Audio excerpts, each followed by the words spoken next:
যুগ পুরুষোত্তম পরম প্রেমময় শ্রী শ্রী ঠাকুর অনুকূলচন্দ্রের দয়ার কথা। পাবনা থেকে কলকাতা যেতে তখন ঈশ্বরদী পর্যন্ত বাসে গিয়ে ঈশ্বরদী থেকে ট্রেন ধরতে হতো। একবার একটি জরুরি কাজে কলকাতা যাওয়ার জন্য প্রস্তুত হয়েছেন ব্রজগোপাল দত্তরায় ঠাকুরেরই নির্দেশে।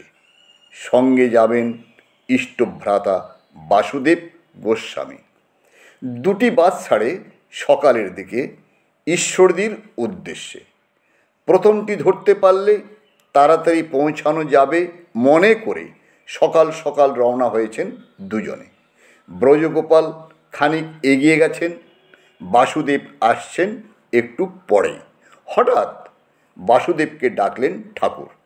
ডেকে আপাতত দৃষ্টিতে গুরুত্বহীন অনেক গল্প করতে শুরু করলেন। এদিকে ব্রজগোপাল অপেক্ষা করতে করতে অস্থির হয়ে উঠেছেন বাসুদেব না এসে পৌঁছানোতে। বাসুদেবও ভেতরে ভেতরে উসখুস করছেন, কিন্তু ঠাকুর কথা বলছেন, সেখান থেকে তো চলে আসা যায় না। ঠাকুরেরও গল্প যেন আর ফুরায় না। এটা ওটা সেটা অপ্রয়োজনীয় হাজার কথা বলে চলেছেন। অবশেষে যখন বিদায় দিলেন তখন অনেকখানি সময় পেরিয়ে গেছে। ব্রজগোপাল বাসুদেবকে দেখে উত্তেজিত হয়ে দেরির কারণ জিজ্ঞাসা করে জানতে পারলেন যে ঠাকুরই তাকে আটকে রেখেছিল এতক্ষণ। দুজনেই দ্রুত বাসস্ট্যান্ডে গিয়ে দেখেন আগের বাসটি ছেড়ে চলে গেছে। কি আর করা যাবে, পরের বাসেই রওনা হলেন। ঈশ্বরদী স্টেশনে যেতে বাসটিকে লেভেল ক্রসিং পেরিয়ে যেতে হতো।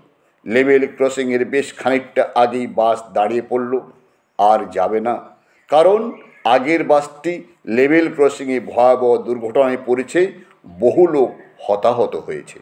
দুজনেই মুহূর্তের মধ্যে অনুভব করলেন চতুর চূড়ামণি শ্রী ঠাকুর কীভাবে তাদের রক্ষা করেছেন। কিছুটা হেঁটে স্টেশনে পৌঁছে সেখান থেকে ট্রেন ধরে কলকাতায় পৌঁছান তারা। জয় গুরু।